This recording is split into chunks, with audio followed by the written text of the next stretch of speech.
हरे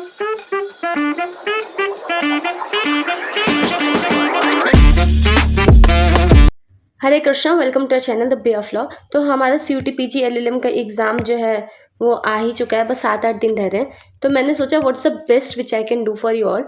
तो मैंने सोचा कि कंसेप्ट रिवाइज करने का, वन शॉट भी करना इस समय मुश्किल हो जाएगा, क्योंकि ऑब्वियसली 7-8 दिन बाद उतना दिमाग में जाएगा नहीं।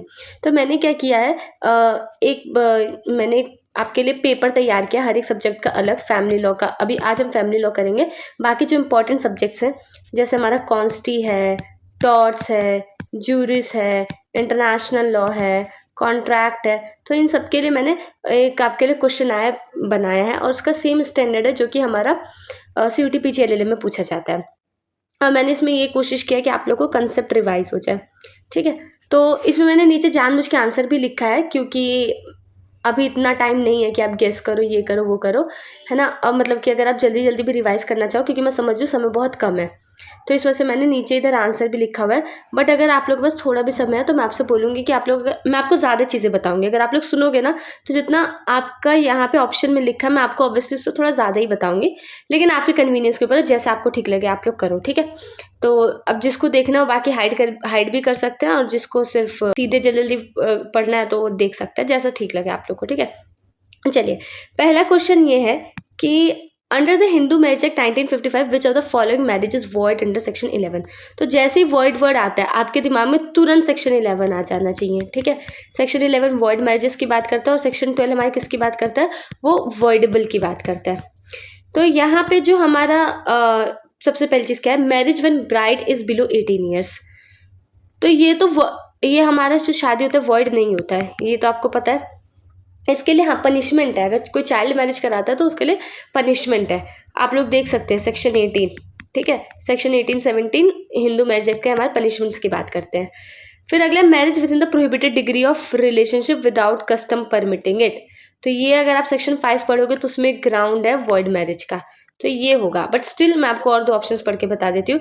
Marriage where bride groom is below 21 years, तो ये भी सेम बात हो गई, ऑप्शन ए जैसे ही है। तो चाइल्ड मैरिज यहाँ पे वॉइड नहीं होता है, समझ आया आपको।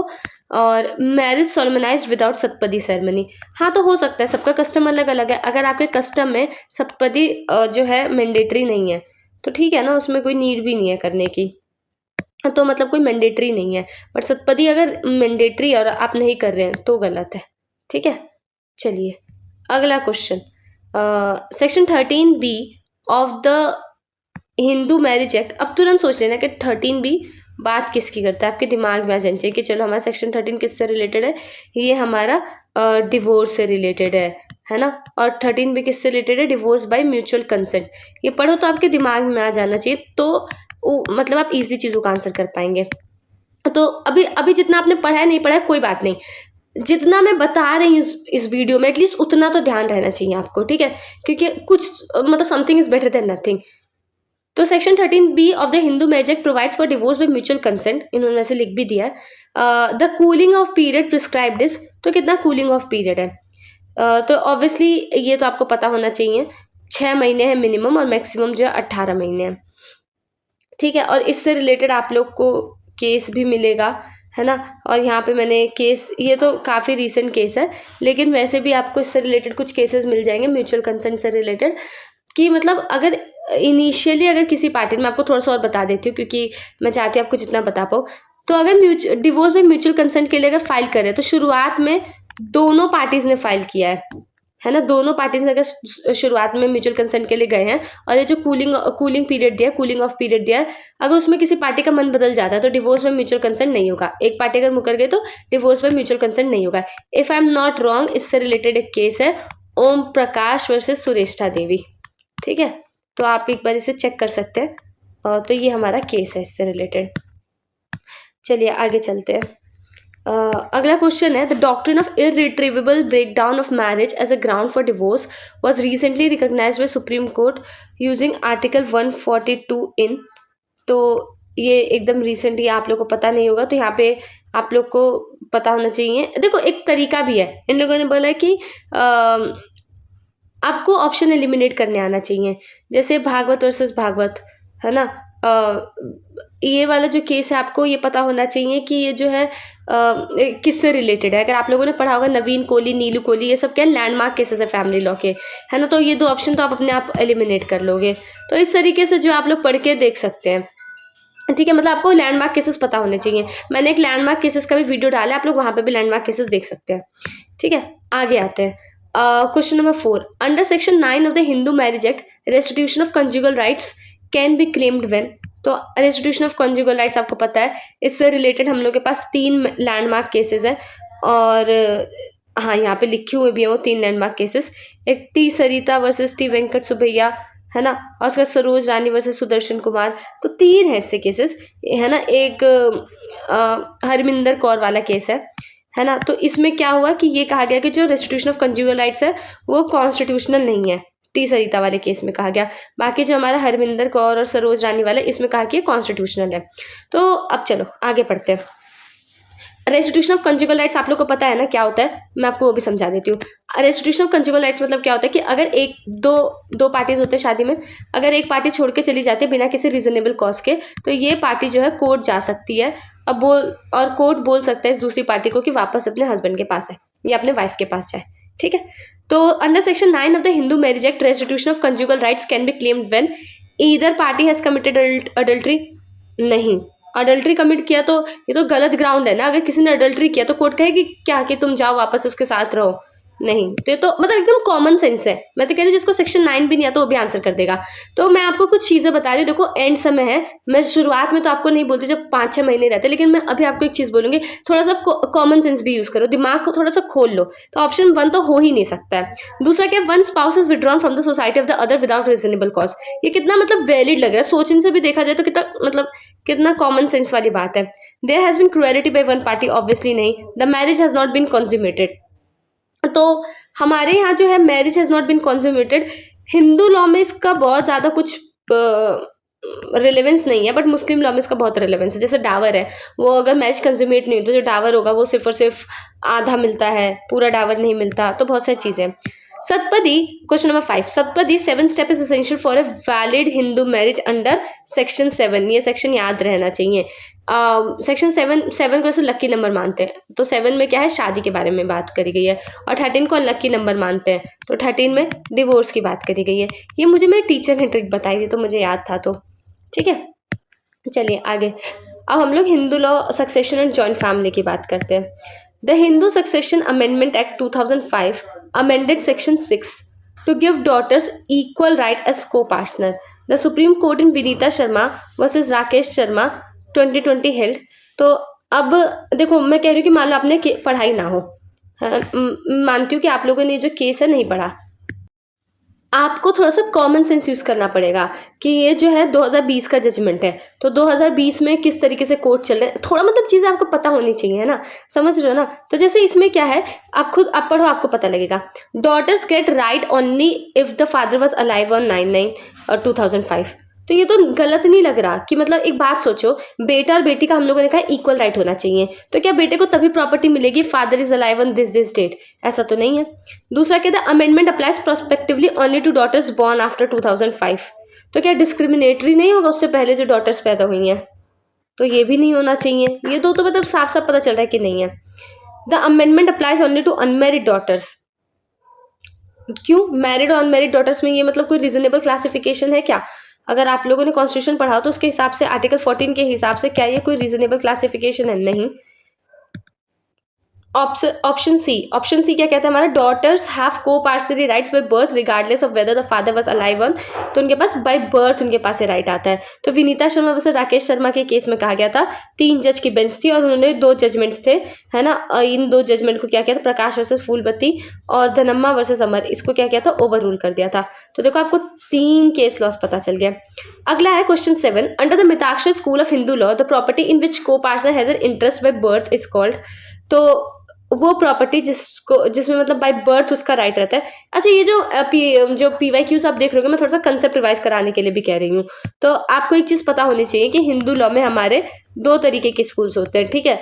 एक होता है हमारा मिताक्षरा और एक होता है दया भागा। तो मेजर जगह मिताक्षरा ही चलता है, दया भागा हमारा बंगाल वगैरह में चलता है। और बेसिकली ये सब कमेंट्रीज है मिताक्षरा दया भागा। तो ये जो है हमारा विजनेश्वरा ने लिखी है ना। ये क्वेश्चन बहुत बार आया फैमिली लॉ के उसमें। एक मैं मोस्ट एक्सपेक्टेड PYQ करके बनाऊंगी, उसमें जो रिपीटेड क्वेश्चन हैं वो उसको डालूंगी। तो मिताक्षरा जो है वो विजनेश्वरा से रिलेटेड है और दया भागा जिमिटू वाहना से रिलेटेड है। ठीक है, सब मैच आया है, इस चीज़ को मैच करने के लिए 2-3 बारी, है ना। तो यहाँ पे क्या कहते हैं कि under the Mitakshara school of Hindu law the property in which a coparcener has an interest by birth is called stridhan, definitely नहीं होगा। सेपरेट प्रॉपर्टी भी नहीं कहा जाएगा, इम्पार्टेबल स्टेट भी नहीं कहा जाएगा, ये क्या कहा जाएगा, को-पार्सनल प्रॉपर्टी, जॉइंट फैमिली प्रॉपर्टी। तो ये क्वेश्चन रखने का मतलब था आपको ये सारी चीजें बताने का। ठीक है, दया भाग और ये सारा। Question number 8, under the Hindu succession act 1956 if a Hindu male dies interstate without a will. ठीक है, तो हिंदू सक्सेशन एक्ट 1956 के हिसाब से अगर कोई हिंदू मेल है वो इंटरस्टेट मतलब क्या, उसने कोई विल नहीं बनाया तो उसकी प्रॉपर्टी सबसे पहले किसके पास जाएगी। तो ये अगर आप लोगों ने पढ़ा होगा हमारा हिंदू सक्सेशन एक्ट, तो वहाँ पे आप लोगों ने पढ़ा होगा सेक्शन 8, है ना, सेक्शन 7, 8 ये सब पढ़ा होगा। तो उसमें ऑर्डर दे रखा है कि सबसे पहले वो जाती है क्लास 1 आयर्स के पास, फिर क्लास 2, ठीक है, फिर रेगनेट्स के पास, फिर कॉग्नेट्स के पास, सबसे अंत में जाती है गवर्नमेंट के पास। ये हमारा सेक्शन 29 में लिख रखा है, if I am not wrong. ठीक है, उसके बाद अगला है stridhan under Hindu law refers to property gifted to a Hindu woman before, during or after marriage over which she has absolute ownership. तो यही है, property she inherits from father, नहीं, बहुत सारी चीज़ें इंक्लूडेड हैं, तो ए इसका सही आंसर है। ठीक है, तो इससे रिलेटेड एक केस भी हमारे पास, प्रतिभा रानी वर्सेस सूरज कुमार के केस में सुप्रीम कोर्ट ने बोला कि अगर हस्बैंड जो है वो वाइफ की प्रॉपर्टी का यूज़ करता है तो उसे क्रिमिनल ब्रीच ऑफ ट्रस्ट कहा जाएगा, सेक्शन 406 IPC के अंदर। फिर अगला क्वेश्चन हमारा, under Hindu minority and guardianship act 1956 who is the natural guardian of a Hindu minor. तो नेचुरल गार्जियन सबसे पहले जो है नेचुरल गार्जियन फादर को माना जाता है, फिर मदर को माना जाता है। तो यहाँ पे हमारा क्या आएगा, ऑप्शन बी। ठीक है, तो इससे रिलेटेड भी केस है, देखो गौरव नागपाल वैसे सुमेधा नागपाल, तो ये आप केस देख लेना एक बारी। ठीक है, question number 11, under Muslim law the essential elements of valid निकाह आर।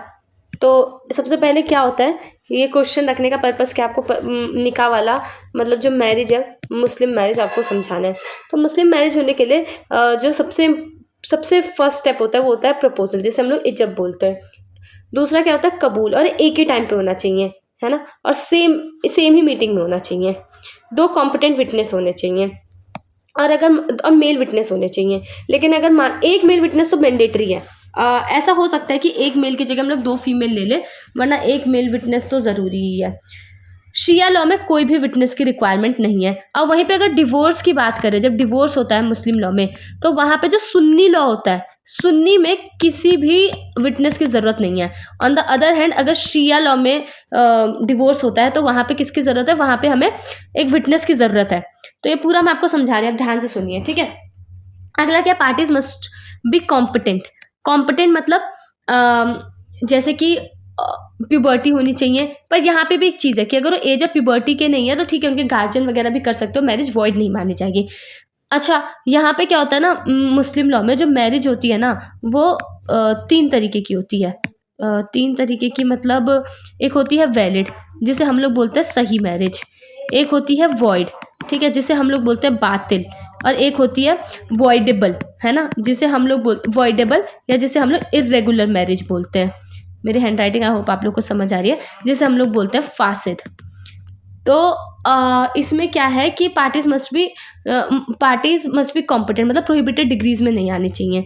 तो प्रोहिबिटेड डिग्री अगर उन लोगों का कोई रिलेशन है, एफिनिटी के थ्रू है, कॉन्सेंग्यूनिटी के थ्रू है ना, फॉस्टरेज के थ्रू है, तो ये सब जो है हमारा ये इससे क्या हो जाएगा, जो मैरिज होगी वो वॉइड हो जाएगी।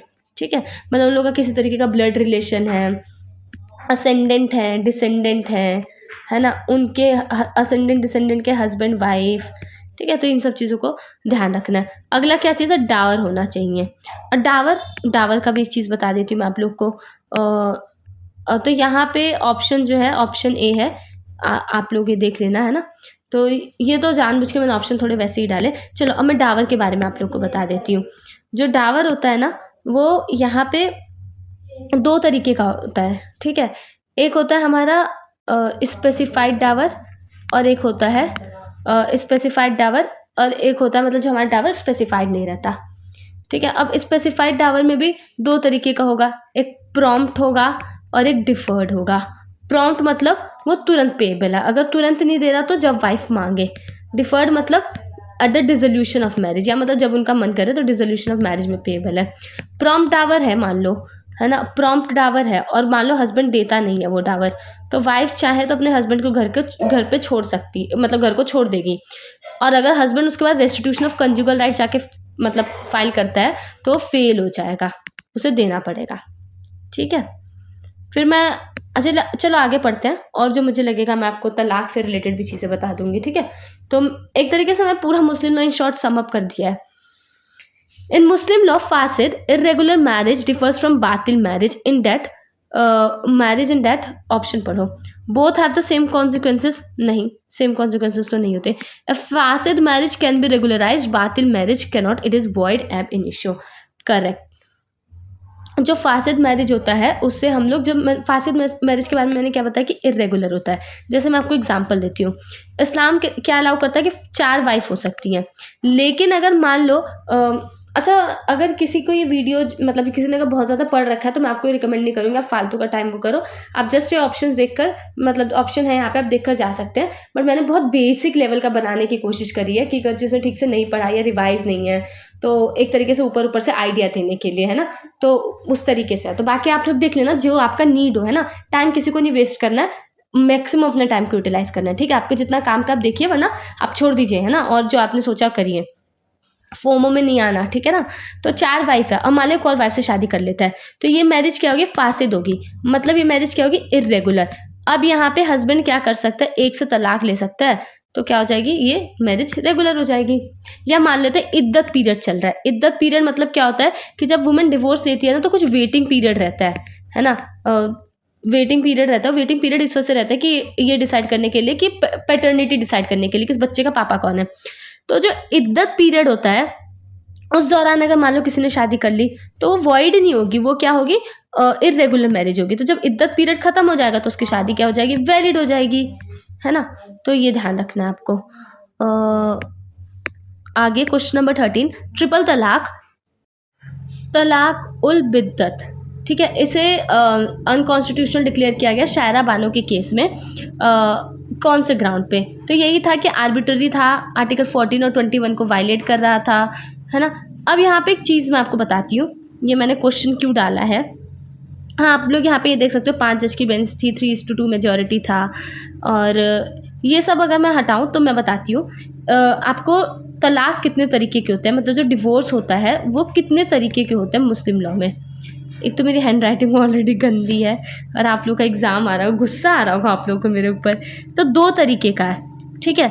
एक होता है हमारा तलाक उल सुन्नत और एक होता है तलाक उल बिद्दत, ठीक है। तो जो तलाक उल बिद्दत होता है इसे तो बेकार माना जाता है, मतलब ये क्या होता है, ये इर्रिवोकेबल होता है। जैसे जो ट्रिपल तलाक था हमारे क्या था, तलाक उल बिद्दत था, मतलब 3 तलाक तलाक तलाक बोल दिया तो मैरिज का दी एंड।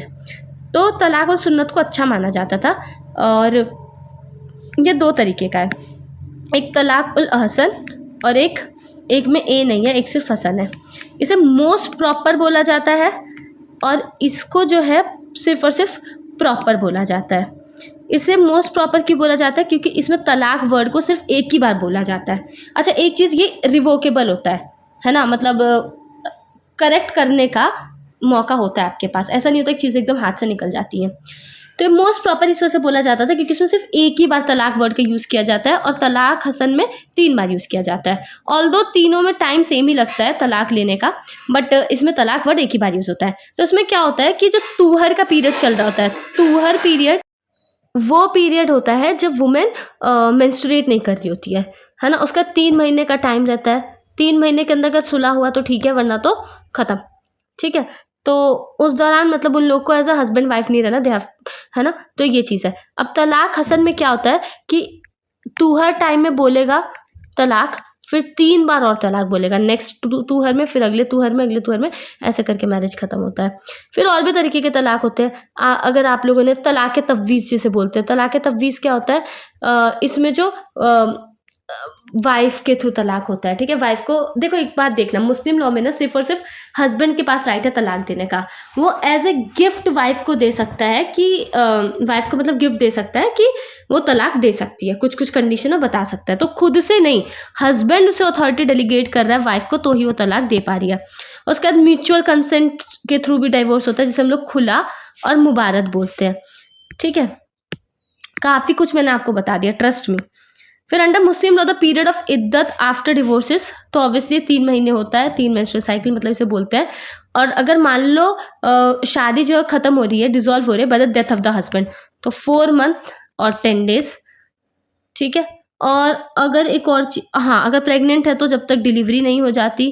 और अगर मान लो इद्दत पीरियड चल रहा है ना, तलाक हुआ, लेकिन उस बीच क्या होता है, हस्बैंड मर जाता है, तो हमारा इद्दत पीरियड 4 मंथ 10 डेज हो जाएगा, ठीक है? तो आप ये सब पढ़ सकते हो जो मैंने आपके यहाँ पे लिखा है। Question number 15, the Supreme Court in Mohammad Ahmad Khan versus Shah Bano Begum held that a divorced Muslim women is entitled to maintenance under, तो ऑब्वियसली यहाँ पे सेक्शन 125 सीआरपीसी की बात करी गई थी। तो यहाँ पे ये बोला गया कि जो सेक्शन 125 सीआरपीसी हमारा सेकुलर लॉ है, वो सबको मतलब सब पे अप्लाई होता है, इससे फ़र्क नहीं पड़ता कौन हिंदू है, कौन मुस्लिम है, कौन क्रिश्चियन है। और जो मुस्लिम वुमेन है वो चाहे तो सेक्शन 125 के अंडर मेंटेनेंस मांग सकती है। नॉर्मली क्या होता है, मुस्लिम लॉ बोलता है कि जो मेंटेनेंस है, हस्बैंड अपनी वाइफ को मेंटेन करने के लिए सिर्फ और सिर्फ इद्दत पीरियड तक लायबल है, इद्दत पीरियड के बाद वो उसके लिए रिस्पॉन्सिबल नहीं है। लेकिन सेक्शन 125 ये बोलता है कि मुस्लिम वुमेन अगर इद्दत पीरियड के बियॉन्ड, मतलब मान लो इद्दत पीरियड खत्म हो गया, उसके बाद भी वो मेंटेनेंस चाहती है तो वो मेंटेनेंस ले सकती है, ठीक है? और उसके बाद इसी से रिलेटेड, हमारे इसी कंटेक्स्ट में रिलेटेड आप लोग मान सकते हो कि हम लोग के पास एक डेनियल लतीफ़ी का केस है, तो ये पूछा जाता है केस, ठीक है? तो डेनियल लतीफ़ी का केस हमारा 2001 में है, ऑर्डर भी पूछा जाता है कभी कभी, और शाह बानो बेगम इससे पहले 1985। तो मैच करने के लिए आ सकता है कि किससे रिलेटेड है, मेंटेनेंस लिखा होगा, तो जब मेंटेनेंस आएगा तो आप कोई एक ऑप्शन होगा तो आप मैच कर सकते हैं, ठीक है? और चलिए आगे, under Muslim law of inheritance the daughter share in the father's property compare to a son is, जितना सन को मिलेगा उसका आधा मिलता है, ठीक है? तो ये आप ध्यान रखना। तो क्या है, हाफ ऑफ सन शेयर, तो इक्वल नहीं है, 1/3 नहीं है, डॉटर के पास इनहेरिटेंस राइट्स हैं, तो यहाँ पे half of the son share. आगे अगला क्वेश्चन है हमारा protection of women, sorry I will read the question. Question है कि under the protection of women from domestic violence act 2005 the term domestic relationship includes only married couples, नहीं, only blood relationship, नहीं। तो यहाँ पे आपको सेक्शन 2F देखना पड़ेगा बेसिकली, और any relationship where 2 person have lived or live in a shared household including live in relationship. तो ये है एक बहुत ही लैंडमार्क केस है। इस केस का नाम है डी वेलुसामी वर्सेस डी पच्चैमल, 2010 का है ये, है ना? ये मैं आपको केस बताना चाहती थी, इस वजह से मैंने ऐड किया। इस केस में क्या बोला गया था, बहुत ही लैंडमार्क केस है, तो आप लोग ध्यान देना।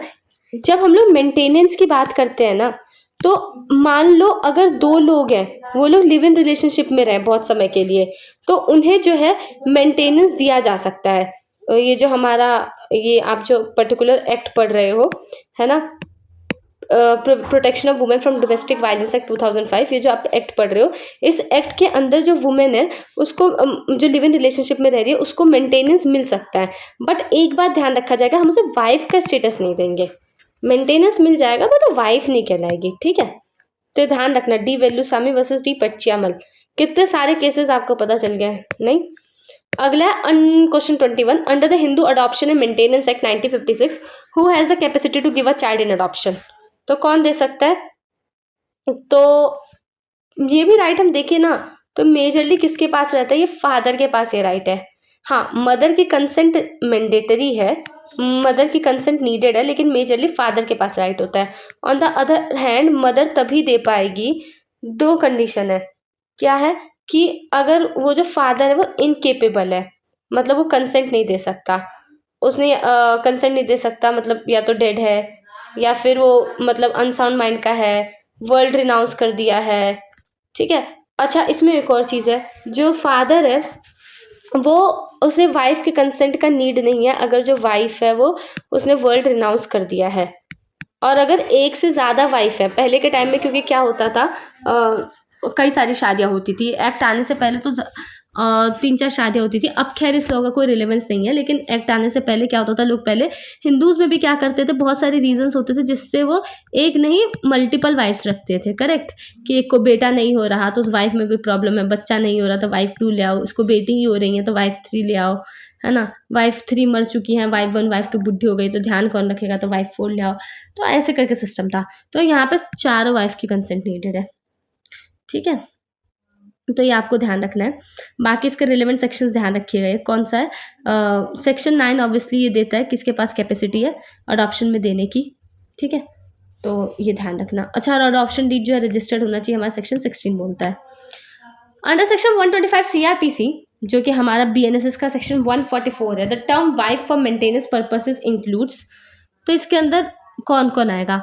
लीगली मैरिड वाइफ भी आएगी और डिवोर्स्ड वाइफ जिसने शादी नहीं करी। अगर दोबारा से शादी कर लेगी तो फिर तो कोई सवाल ही नहीं है। तो यहाँ पे केस है चंद वर्सेस वीरेंद्र कुमार सिंह कुशवाहा, ठीक है? तो इस केस में बोला गया कि जो सुप्रीम कोर्ट ने बोला कि जो लिव इन रिलेशनशिप में वुमेन है, उन लोगों को भी मेंटेनेंस मिलना चाहिए।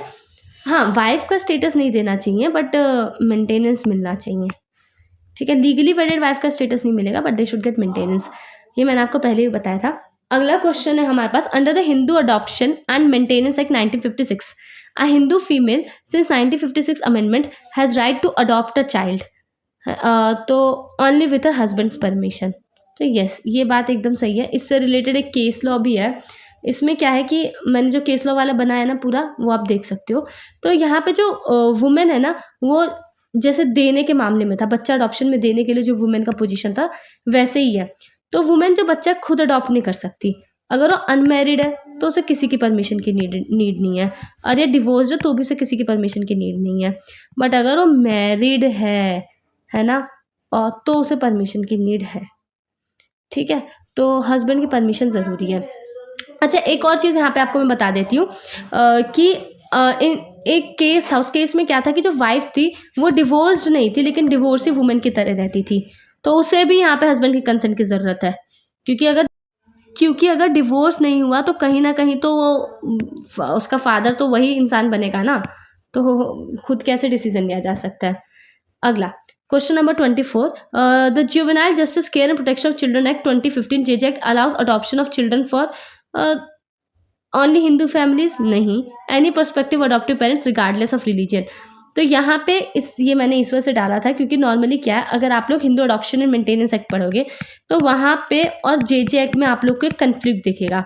तो हिंदू अडॉप्शन मेंटेनेंस एक्ट में क्या है कि अगर आपको बेटा अडॉप्ट करना है, लड़का अडॉप्ट करना है, तो आपका सन नहीं होना चाहिए, सन नहीं होना चाहिए, मतलब उस जेंडर का कोई आप होना नहीं चाहिए बच्चा, है ना? डॉटर अडॉप्ट करनी है तो मतलब डॉटर नहीं होनी चाहिए। लेकिन जेजे एक्ट बोलता है कि ऐसा कुछ नहीं है ना? अगर कोई मतलब कोई भी प्रोस्पेक्टिव अडॉप्टिव पेरेंट है, मतलब जिनकी कैपेसिटी है, तो उन्हें अडॉप्ट करना अलाउ कर देना चाहिए।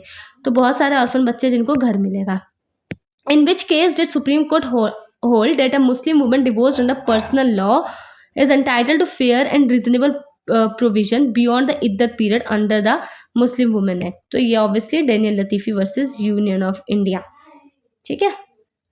तो यहाँ पे आप लोग इसको देख सकते हैं। बल्कि अब मैं आपको एक चीज़ रिकमेंड करूँगी कि आप ये सारे केसेस पढ़ सकते हो। ये लैंडमार्क केसेस है, इंपॉर्टेंट है। The irretrievable breakdown principle for Hindu divorce under Article 142 was recently clarified in Shilpa Shailesh. Which factors did the Supreme Court consider before exercising this power? तो इतने सारे लैंडमार्क नहीं आते हैं, है ना? मैंने तो डाल दिए एक दो। तो यहाँ पे क्या है, the irretrievable breakdown principle for Hindu divorce under Article 142 was recently clarified in Shilpa Shailesh. Which factors does the Supreme Court consider before exercising this power? Duration of marriage, efforts at reconciliation, welfare of children, settlement of financial claims. तो only the duration of marriage नहीं। तो options obviously मैंने easy बना रखे हैं, तो इसका option क्या है हमारे पास? इसका ऑप्शन ए है। जान के ऑप्शंस इजी बनाए, ठीक है? तो आई होप आप लोगों को ये क्लियर है। बाकी आपका किसी तरीके का डाउट रहता है, कोई फीडबैक रहता है, क्योंकि बनाने की कोशिश करिए तो इसमें चीज़ें थोड़ा बहुत आपको लग सकता है कि फीडबैक हो सकता है, डेफिनेटली, है ना? तो आप लोग अपना फीडबैक दीजिए, will try to improve, do our best, है ना। और मेरा मेन पर्पस ये था ये बनाने का। अगर आप लोग का टाइम वेस्ट हो रहा है तो प्लीज़ अभी मत देखिए, आप लोग चले जाइए। लेकिन अगर आप, मेरा मेन पर्पस बनाने का था कि आप लोग को कंसेप्ट बताना, ठीक है। So thank you for watching this video. Hare Krishna. Video तो एंड हो चुकी है, पर आप हमसे कनेक्ट कर सकते हैं हमारे इंस्टा आईडी पे, लिंक डिस्क्रिप्शन में दिया गया है। और ऐसी और वीडियोस देखने के लिए हमें सब्सक्राइब करें। हरे कृष्णा।